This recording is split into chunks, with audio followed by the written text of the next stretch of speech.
Well, good morning, everyone. I think it was 12 months ago that I was here last, and what a 12 months it's been. In my annual report, I set out some of the challenges we have faced over the last year and the achievements we have made together. I would like now to reflect on some of the opportunities facing us at this exciting time and the changes we have started making over the last year or so to improve NALC. But firstly, I would like to say a big thank you to all your representatives on the National Council, and especially my vice chairs and chairs of the committees, for all their support with making NALC more effective. And I'd like to thank many of you in the room and others in councils for your hospitality, your help and guidance over the last year at the many events and visits that I have been to. I'd also like to record my thanks to the staff who have obviously worked during this year, which has seen a lot of change. I want to record a special thanks to Colin Mercer for giving up a great deal of his time designing the mechanics of our new website. And it's at a time when, resourced financially, we were rather in deficit, and he stepped up and he went that extra mile to make that possible, that we had a really good start. It's now been handed over, and I understand that it was actually sent out to some of the cogs for their assessment yesterday, and I've heard some really good results, reports coming back, so that is real positive. And thank you, Colin, for getting that off the ground for us. I believe this is a tremendous time for our sector, and for cogs, and for NALC. I have attended all three party conferences over the last couple of months, and I've been struck by how receptive all the parties are to the cause of localism, and how they are listening to our new manifesto, which you've all probably seen on the table. It's been brilliant to have that one to give out at these events. And in our manifesto, we make a very simple case: stronger local democracy, fairer funding, and more powers.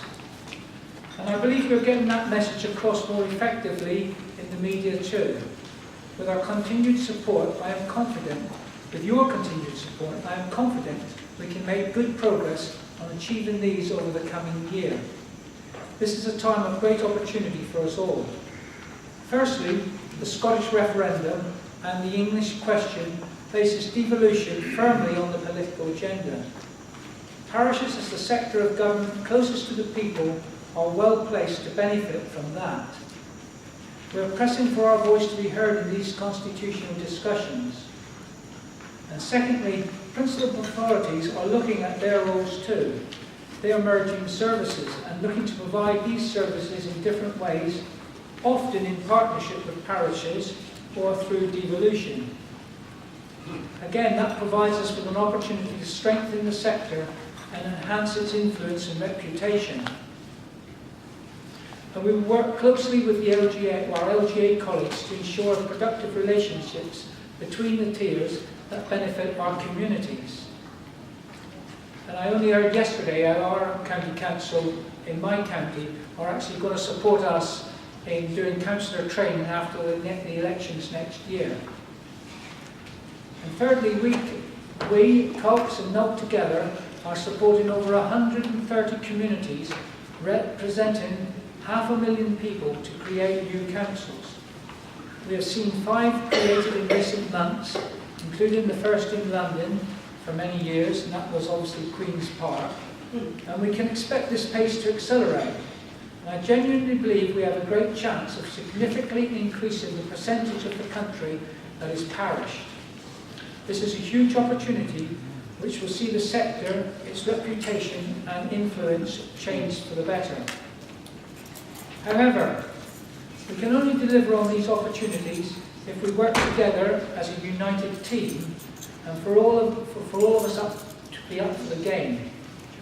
NALC, cogs and councils pressing our case to be heard, demanding that parishes be given the respect they deserve, and we heard the Minister mentioning exactly that we have fair funding and an end to the bureaucratic barriers that get in the way of us improving our communities. And above all, the theme of this afternoon's big conversation, that we communicate more effectively at all levels and raise the awareness of what our councils do for their communities.